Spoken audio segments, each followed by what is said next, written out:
지금까지 지구에는 5차례의 대멸종이 있었습니다. 5차례의 대멸종의 원인은 사실 하나입니다. 급격한 기후 변화예요. 이산화탄소 배출을 어떻게 줄여야 돼 했는데 안 했어요. 알면서도 안 했어요. 모든 과학자들이 이제 포기했어요. 2030년까지 절대로 1.5도에 막지 못합니다. 이거는 우리가 피해갈 수 없는 시장이 에너지 시장이에요. 살아남기 위해서. 전기 자동차를 100% 하는 걸 뭘 전제 조건으로 하냐면 쓰는 걸 전제 조건으로 하는 겁니다. 머니인사이드 구독자 여러분 안녕하십니까? 저는 이정모라고 합니다. 12년 동안 세계의 과학관에서 일했습니다. 지구는 단 한 번도 위기에 처한 적이 없어요. 거기에 살고 있는 생명체들의 문제인 거고 단지 인간만의 문제는 아니에요. 우리 때문에 지금 살고 있는 모든 생명체들이 잘못하면 이 중에 대부분은 불과 몇백 년, 몇천 년 뒤에는 존재하지 못하게 될 것 같은 그런 위기에 빠졌습니다. 지구에 끊임없이 환경이 변해왔어요. 항상 일정한 적이 없거든요. 끊임없이 변화가 했는데 그 변화가 클 때마다 거기에 살고 있는 생명체들은 쏙 사라지곤 했죠. 지금까지 지구에는 5차례의 대멸종이 있었습니다. 5차례의 대멸종의 원인은 사실 하나입니다. 급격한 기후 변화예요. 우리가 여기서 아주 착안할 수 있는 중요한 포인트가 있는데 그게 뭐냐면 생물 다양성이 얼마나 중요한가였습니다. 6,600만 년 전에 운석이 꽝 부딪히면서 육상 생태계를 비롯한 해양 생태계가 완전히 바뀌어요. 그런데 운석이 부딪히기 전에 이미 공룡들은 멸종이 시작했습니다. 인도에 데칸고원이 있잖아요. 데칸고원이 만들어지는 화산이 먼저 터져요. 그러면서 공룡의 종수가 확 떨어지는 거예요. 이미 멸종은 시작된 거예요. 멸종이 끝나진 않았죠. 근근히 유지하고 있는데 운석이 부딪히면서 끝났던 거예요. 근데 중요한 게 뭐냐면 화산이 터지기 전이나 터진 다음이나 멸종이 시작된 다음이나 시작되기 전이나 공룡의 생물량은 그대로였단 말이에요. 무슨 말이냐면 화산이 터지기 전에 공룡이 지구에 10억 마리가 살고 있었다. 화산이 터진 다음에도 여전히 10억 마리가 그대로 있는 거예요. 근데 뭐가 멸종이야? 근데 멸종 맞습니다. 멸종이 마리수가 줄어드는 게 아니거든요. 멸종은 종류가 줄어드는 겁니다. 화산이 터지면서 똑같이 10억 마리라 하더라도 종의 다양성이 떨어졌어요. 처음에는 1000종류가 10억 마리 있었다면 그 다음에는 똑같이 10억 마리지만 100종류밖에 안 되는 거죠. 생태계의 종의 다양성이 떨어진 상태였습니다. 종의 다양성이 떨어진 상태는 비실비실한 생태계예요. 이때 운석이 꽝 부딪히니까 끝장나고 말았던 거죠. 지금 우리도 비슷해요. 동물들이 많이 사라지고 있다 생각하지만 실제로 10,000년 전이나 지금이나 동물량은 그대로예요. 뭐가 바뀌었냐면 10,000년 전에는요. 육상에 있는 척추동물을 따져보면 10,000년 전에는 99.9%가 야생동물이었어요. 0.1%만 인간과 가축이었거든요. 근데 지금은 99.9였던 야생동물이 3%로 줄었고 0.1밖에 안 됐던 인간과 가축이 97이 된 거죠. 근데 97 가운데 32가 인간이고 65가 가축이에요. 자, 32%를 차지하고 있는 인간 몇 종류예요? 한 종류잖아요. 65%를 차지하고 있는 가축 몇 종류나 될까요? 다 해야 겨우 10종 생각하는 거예요. 생물량은 그대로지만 종의 다양성이 급격히 떨어진 상태죠. 생태계가 아픈 겁니다. 허약해요. 한 번의 충격으로 끝날 수가 있는 거죠. 그게 바로 뭘까? 우린 이산화탄소일 거라고 생각하고 있는 겁니다. 그런 점에서 5번째 대멸종과 지금 말하고 있는 6번째 대멸종에 아주 비슷한 상황이라는 거죠. 지금은 아주 단순해요. 오로지 한 가지 이유거든요. 인간이 배출하는 온실가스 때문이에요. 그러니까 원인이 간단하니까 우리 원인을 해결할 수도 있잖아요. 그러니까 인간이 원인이니까 어떻게 해요? 인간만 마음을 고쳐먹으면 이 문제를 해결할 수 있는 거죠. 그러니까 지금 사실은 되게 큰 위기예요. 큰 위기지만 우리의 하기에 나름에 따라 아주 간단하게 문제를 해결할 수도 있는 겁니다. 1억 6천만 년 전에 대기의 이산화탄소가 0.02%가 됐어요. 1억 6천만 년 동안 0.02%를 유지하고 있었어요. 근데 지금은 0.04%예요. 겨우 0.0이 늘었지만 사실 2배가 된 거예요. 지구의 기후를 급격하게 바꾸고 있습니다. 기후가 바뀐다는 건 어떻게 된 거예요? 우리 식량에 문제가 생깁니다. 가장 큰 문제가 뭐냐면 기후 때문에 전쟁이 생길 수 있어요.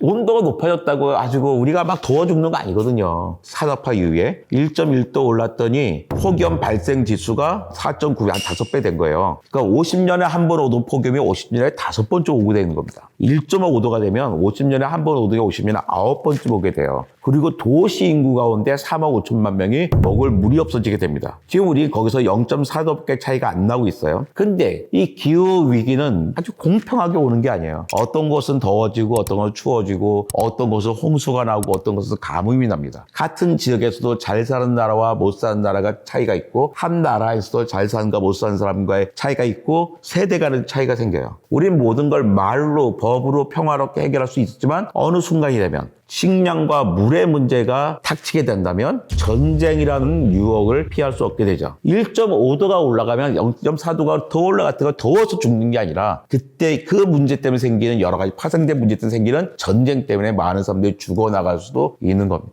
자, 호모사피엔스가 경험한 가장 뜨거운 20년이 언제일까요? 2001년부터 2020년까지가 최근 20년이 가장 더웠어요. 1880년부터 기후 측정을 시작했는데 가장 더웠던 20년이 최근 20년입니다. 봄과 가을이 없어졌다, 줄어들었다, 봄, 가을이 없어진 것 같아 생각들 많이 하세요. 봄과 가을은 줄어들지 않습니다. 봄과 가을은 몇십 년 전 비교하면 오히려 더 늘었어요. 가을이 한 4일 줄었고요. 겨울이 한 보름 줄었습니다. 봄은 한 6일 늘고요. 여름도 한 2주 늘었어요. 시작점이 바뀌어요. 옛날에 11월에 시작하던 겨울이 12월에 시작하고 3월에 시작하던 봄이 2월에 시작하고 6월에 시작하던 여름이 5월에 시작하면서 옛날에 알고 있던 계절 감각과 달라졌기 때문에 봄이 사라져서 느끼는 거예요. 2004년인가 BBC 방송국에서 지구온난화라고 하는 거대한 사기극이라는 다큐멘터리를 만들었어요. BBC 방송국의 입장에서 보면 자기네 최고의 흑역사예요. 되게 부끄러워하고 있겠죠. 몇 년 전부터 과학 잡지에서요. 이산화탄소 변화는 자연적인 거지 인간에 의한 것이 아니야 라고 주장하는 논문은 접수를 하지 않겠다고 선언을 해버렸어요. 말도 안 되는 다큐멘터리를 만들었던 BBC는 앞으로 지구온난화의 회의적인 기사는 싫지 않겠다고 이야기했습니다. 전 세계의 모든 정부들이 2050년, 2060년까지 넷제로를 하겠다고 선언을 했어요. 가장 보수적인 집단들마저 이 문제를 해결하려고 하고 있는 겁니다. 그러니까 더 이상 이런 얘기를 할 필요 없어요. 있잖아, 이산화탄소 증가가 오르락내리락 하는 거지 원래 그런 게 아니래 라고 이야기하는 사람한테는 굳이 설득하려고 하지 말고 빨리 딴 데 가서 딴 일을 하시는 게 낫습니다. 지금까지도 지구온난화에 대한 회의론을 펼치는 사람하고는 토론하지 마십시오. 시간이 아깝습니다. 2도예요, 2도. 산업화 이후에 1.1도가 올랐는데 2도가 지나가잖아요. 그때 우리가 변해도 소용이 없어요. 2도가 지나가면 저절로 올라갑니다, 온도는. 여러 가지 원인이 있을 텐데 하나만 예를 들게요. 빙하가 녹아버려요. 지금은 상당히 많은 햇볕이 빙하에 반대돼서 나가버려요. 빙하가 녹으면 어떻게 돼요? 태양에너지가 그대로 바다에 흡수됩니다. 그러면서 온도는 확 올라가게 된 거예요. 2도까지는 우리가 변하면 되는 온도인데 2도가 지나가 버리면 온도는 저절로 올라가기 때문에 우리가 변해도 소용이 없는 온도예요. 2도에서 막다가 실패하면 어떻게 해? 그러니까 1.5도에서 막아보자 하는 거였죠. 1.5도까지 막으려니까 이산화탄소 배출 어떻게 줄여야 돼 했는데 안 했어요. 알면서도 안 했어요. 2035년까지 이거를 1.5도에 막아야 된다 막 그랬단 말이에요. 모든 과학자들이 이제 포기했어요. 2030년까지 절대로 1.5도에 막지 못합니다. 그럼 우리 망했냐? 그렇진 또 않아요. 그 사이에 정책도 반하고 있고 과학도 막 발전하면서 1.5도가 아니라 1.6도라고 하는 또 다른 목표를 세울 수도 있고 그다음에 1.7도, 1.8도를 세울 수 있는 거예요. 계속 해나가야 돼요. 가만히 있으면 망하지만. 그래서 지금의 골든타임이라는 건 뭐냐면 시간이라기보다는 2도가 안 넘어가는 수준에서 그러니까 1.5도 막으려고 했는데 실패했잖아요. 그럼 그 다음에 1.6도라고 하는 또 다른 목표가 나오고 있죠. 1.65도든지. 거기에 맞출 수 있게 최대한 노력을 해나가야죠. 지금에 안 하겠다는 사람들 많이 있지만 결국 하게 될 거예요. 6번째 대멸종이라는 얘기가 나올 때 한 20년 전에 과학자들이 6번째 대멸종은 짧으면 500년, 길면 10,000년이라고 그랬어요. 10,000년은 터무니없이 긴 거고 500년은 과학자들이 말이야 사람들 겁주려고 짧게 잡은 거 아니야 그랬는데 요즘은 생각이 많이 바뀌었어요. 이 상태로라면 500년이 못 갈 수도 있어요.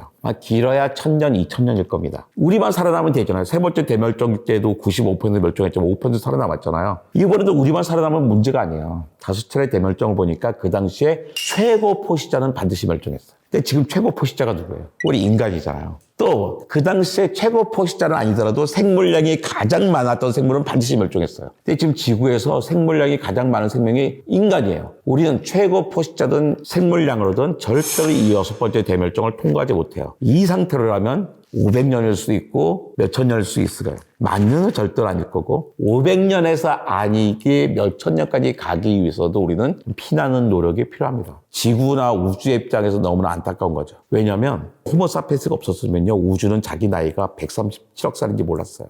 우리가 알려준 거예요. 우리 호모사피엔스가 없었으면 어떤 동물과 식물도 이름을 가져보지 못했어요. 다 우리가 준 거예요. 호모사피엔스가 없으면 꽃이 예뻐 본 적이 없어요. 꽃이 예쁠 때 어떻게 해요? 우리가 가서 야, 너 참 이쁘구나 말해줬잖아요. 우리가 사라진다면 우리뿐만 아니라 우주의 입장에서도 정말로 황망한 일이에요. 이름을 잊어버리고 아름다움을 잃어버리고 자기 나이도 모르게 됩니다. 우리는 우주를 위해서라도 살아남아야죠. 살아남을 거라고 믿습니다. 근데 쉽지는 않아요. 우리 삶이 근본적으로 변해야 되고 삶이 근본적으로 변하기 위해서는 법이 있어야 돼요. 우리는 돈이 없는 게 아니거든요. 자원을 적절한 곳에 투자를 해야 되는 거죠. 근데 우리나라는 다른 나라에 비해서 신재생 에너지 투자가 되게 작은 나라예요. 근데 우리나라 금방 쫓아가겠죠. 이쪽에 정말로 큰 시장이 있습니다. 이거는 우리가 피해갈 수 없는 시장이 신재생 에너지 시장이에요. 살아남기 위해서. 풍력 발전을 했더니 뭐 경관을 해친다, 시끄럽다 막 이런 얘기 하세요. 제주도에 그 풍력 발전기 밑에 막 들어가봐요. 막 돌 때 있잖아요.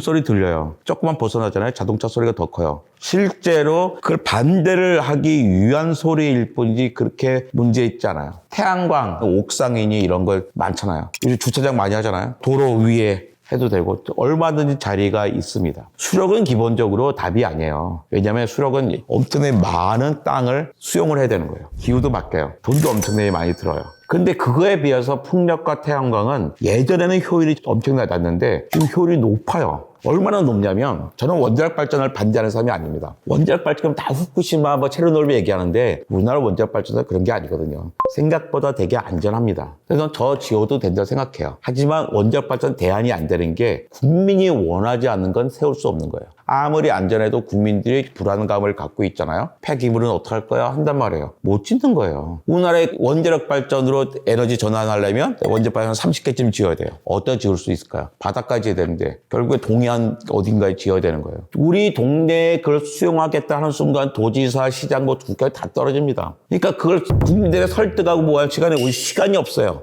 에너지 전환할 시간이. 예전에는 원자력 발전을 하는 거의 유일한 이유가 뭐냐면 경제성이에요. 싼 거였어요. 근데 지금 풍력과 태양광이 훨씬 싸요. 이미 유럽에서도 보면 모든 송전 비용까지 다 해도 거의 3분의 2 값으로 싸요. 풍력과 태양광이. 저는 위험해서가 아니라 지역 수용성이 없다는 점에서 그리고 경제성이 없다는 점에서 만들 때 시간이 너무 오래 걸린다는 점에서 빨리 풍력과 태양광으로 가는 게 아주 현명한 방법이죠. 옛날과 다릅니다. 완전히 달라졌어요. 전기 자동차를 100% 하는 걸 뭘 전제 조건으로 하냐면 신재생 에너지를 쓰는 걸 전제 조건으로 하는 겁니다. 제주도 가면 풍력 발전기 다 서 있어요. 왜 서 있을까요? 바람이 안 불어서 서 있을까요? 아니에요. 전기가 남아서 세워두는 겁니다. 전기가 모자라면 정전되지만 전기가 넘치면요 송전망이 파괴돼요. 풍력 발전과 태양광은 간헐성이라고 하는 단점이 있어요. 일정하게 조절을 못한단 말이에요. 그러니까 그 전기들이 생산을 못하는 거예요. 이렇게. 그러니까 어떻게 해요? 모든 자동차가 자동차가 된다면 끊임없이 자동차에다가 넣을 수 있어요.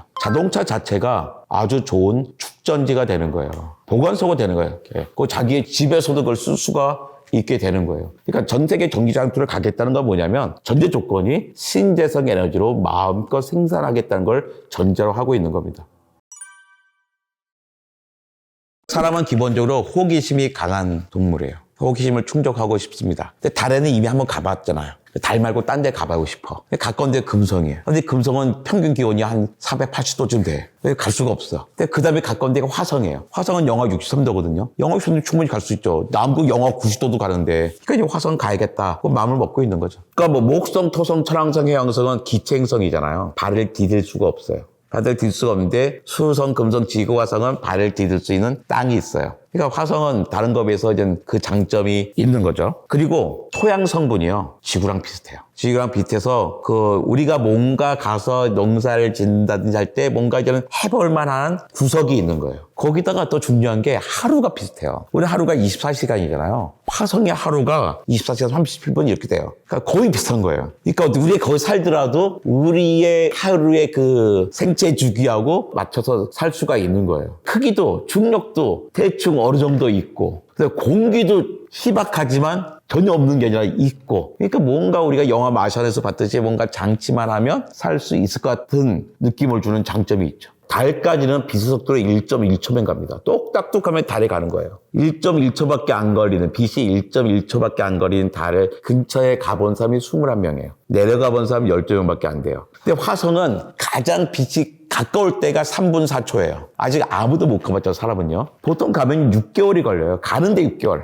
올 때도 6개월이에요. 근데 갔다가 그만 못 와요. 가면 무조건 최소한 2년은 있어야 돼. 여기 태양이 있고 지구, 화성이 있잖아요. 똑같이 도는 게 아니거든. 도는 속도가 달라요. 다시 비슷한 쯤에 올 때까지 2년이 걸려요. 화성과 지구가 비슷하게 만들려면. 그러니까 가면 무조건 3년은 걸리는 거죠. 멀어요. 못 간 거죠, 아직도 아무도 못 간 거죠. 일단 너무 먼데 거기까지 우주선을 보내려면 엄청나게 많은 에너지가 필요한 거고, 아니 우주 정거장이 있잖아요. 우주 정거장에 있는 우주인들이 자기 오줌 마시잖아요. 자기 오줌 정화해서 다시 물로 마시거든요. 물만큼 갖고 갈 때 수백만 원 드는데 못하는 거예요. 화성은 얼마 될 거예요. 화성에 갖고 갈 때까지 그 식량들 6개월 동안 그 사람이 먹으려면 도대체 얼마나 많은 식량이 필요하겠어요. 가는 동안에. 그러면 우주선은 얼마나 커야 돼요. 얼마나 많은 에너지가 필요하겠어요. 지금 우리 기술로는 그거 가는 게 사실은 불가능한 겁니다. 근데 거기까지 가려면 모든 걸 많이 실어 보내잖아요. 그러니까 거기까지 실어 보낼 수가 없으니까 그 전에 뭐 해야 되냐면 달에다가 먼저 기지를 만들어야 되는 거예요. 우리 달 한번 갔다 왔잖아요. 수십 년 전이죠. 근데 우리가 한 2035년쯤 뭐 가보려고 하잖아요, 달에다가. 그때 달에 가서 뭐 할 거면 달에다 이제 우주 기지를 짓는 거예요. 달은 작으니까 달에서 출발하기 편해. 그러니까 우리 가까운 달까지 이제 많이 갖다 놓고 달 기지에서 달에서 또 화성까지 많이 갖다 놔야 돼요. 많이 재료도 갖다 놓고 로봇도 보내고 뭐 한 다음에 이제 사람이 가서 개발할 수 있는 거죠.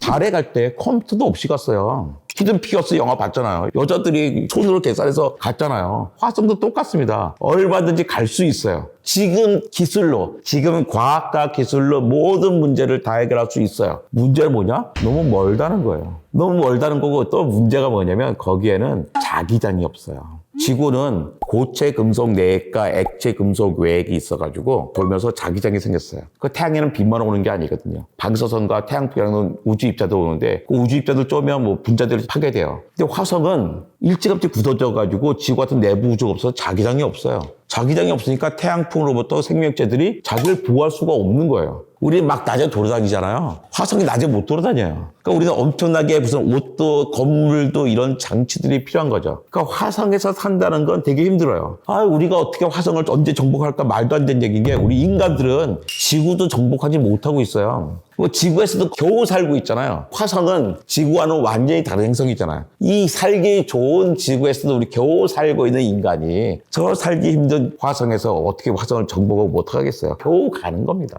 그러니까 일론 머스크는 대단한 사람이죠. 뭐든 다 해보겠다는 사람이잖아요. 그러니까 커플도 되게 심한 거죠. 일단 뭐 화성의 기지를 만드는 것까지는 누구나 할 수 있는 걸 거라 생각해요. 근데 화성에 기지를 만드는 게 아니라 우리가 이주해서 애를 낳고 살고 지구 같은 생태계를 만드는 건 불가능하다고 생각합니다. 일론 머스크는 되게 뭔가 그냥 모험도 많이 하고 이뤄내는 사람이잖아요. 근데 그의 방법론이 있잖아요. 그가 돈을 많이 벌어서 쓰는 거는 과학에 투자하는 건 내가 좋게 보는데 핵폭탄을 터뜨려가지고 내부에 있는 이산화탄소와 메탄 같은 걸 해가지고 대기 조성을 바꾸겠다는 거예요. 그러니까 뭐 다양한 아이디어가 있는데 합당한 건지는 잘 모르겠어요. 사람도 아직 한 번 가보지도 못한 상황에서 테라포밍이라고 하는 화성을 지구처럼 만들겠다고 하는 거 있잖아요. 스티븐 호킹 박사도 뭐 거기서 막 하겠다는데 그부터 놓치고 있는 게 뭐냐면 지구와 화성은 근본적인 차이가 지구 내부 구조예요. 지구는 천천히 식어서 고체 금속 내핵과 액체 금속 외핵이 있어가지고 자기장이 만들어졌는데 화성은 기본적인 자기장이 없어요. 태양풍으로부터 안전하게 살 수 있는 곳이 아닙니다. 그러니까 거기서 사람이 살려면 그야말로 이렇게 무슨 SF에서 보는 것처럼 무슨 기지를 만들어서 그 안에 들어가서 살 수밖에 없는 거예요. 근데 그러면 어마어마하게 많은 자원이 들어가는 거죠. 근데 스티븐 호킹 박사가 왜 거기 가자고 그랬냐면 이제 지구는 틀렸어. 지금 틀렸으니까 인간 종을 보호하기 위해서 거기 가자 하는 건데 우리에게 그렇게 할 노력이 있다면 그렇게 할 자원과 기술과 노력이 있다면 차라리 지구를 조금 더 살려서 더 살아보겠다는 게 합리적이지 않을까요? 나사에서 1년에 화성 탐사에 쏟아부은 돈이 약 3조 5천억 원이에요. 생각보다 많은 것 같기도 하죠. 3조 5천억이면. 근데 나사의 올해 1년 예산이 35조더라고요. 나사의 1년 예산의 한 10% 정도. 우리가 보면 리즈너블한 거죠. 보통 나사가 전 세계 우주 예산의 절반 정도 쓰거든요. 나사가 3조 5천억을 쓴다는 얘기는 전 세계가 합하면 한 7조 정도 될 거다. 절대로 10조가 넘는 돈은 아닐 겁니다. 그러니까 생각보다 많지 않아요. 우리 화성에 탐사했는데 너 화성에 생물체 봤어? 화성에서 뭐 갖고 온 거 있어? 이렇게 하면 성과가 하나도 없는 거예요. 하지만 3조 5천억을 쓰는 동안에 엄청나게 많은 사람들이 고용돼 있잖아요. 그것만 가지고도 사회는 큰 일을 한 거예요. 과학자, 공학자들이 일을 하게 했으니까. 그 사이에서 엄청나게 많은 기술과 과학들이 부산물로 나오고 있는 거죠. 가정에서 사용하고 있는 거 있잖아요. 전자레인지니, 내비게이션이니, 포스트잇이니 온갖 것들이 우주 개발하는 과정 속에서 쓰여졌단 말이에요. 저걸 목표로 하고 있지만 많은 부산물들이 나오고 있고 그 덕에 우리는 일기예보도 정확하게 할 수 있고 그 덕분에 우리가 우리 목숨을 구할 수가 있고 그 덕분에 어디에 어떤 문제가 있는지 알아가지고 결국에 남극 상공에 있었던 오존구멍을 정상화로 돌리게 했죠. 만약에 그 우주 개발 같은 게 없었으면 어떡해요? 오존구멍이 있는지도 몰랐겠죠. 요즘 뉴스에서 남극의 오존구멍이 커졌다 이런 뉴스 보신 적 있어요? 없어요. 90년대 이후로 들어본 적 한 번도 없을걸요? 왜 없을까요? 문제가 해결됐기 때문이에요. 사람들 대단한 게 문제도 있겠지 문제도 해결합니다. 오존구멍이 왜 생겼어요? 프레온가스 때문에 생겼잖아요. 과학자들이 알려낸 거예요. 오존구멍 프레온가스 때문에 생겼어. 3명의 화학자들이 그걸 밝혔어요. 그때 사람들이 야 그래? 그 다른 냉매를 만들어서 안 쓰기 시작해서 수십 년 쓰니까 정상화된 거예요. 그 3명의 화학자들은 공로를 인정받아서 노벨 화학상을 받았죠. 그 중에 한 명이 파울 크리천이 사람이 인류세 6번째 대멸종이라는 이름도 만들어냈습니다.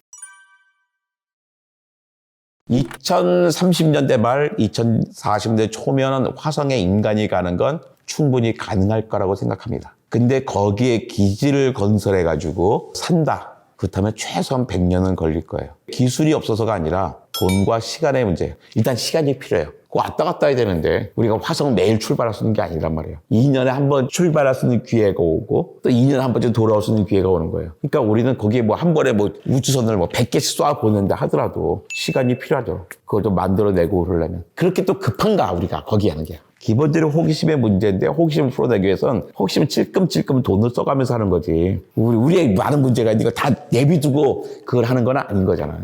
시간이 많이 걸릴 겁니다. 달까지만 해도 달 정도만 해도 우주여행 관광사업 될 거예요. 굳이 달이 아니라 우주 정거장 정도 충분히 지금도 가능한 것들인데 화성 그러면요. 나는 기본적으로 그 모객이 안 될 거라 생각합니다. 그 아파트들의 건폐율을 보면 보통 17% 15%입니다. 땅을 여기 20평만 지어야 돼. 100평 되려면 10층이 돼야 200평 나오잖아요. 그죠? 자, 이 시스템 아시면 부동산에 제가 장담하건데 반은 이미 안 나옵니다. 나머지는 디테일입니다. 이걸 정확히 모르고 저 땅이 이쁘다 뭐 이런 거 얘기할 필요 없습니다.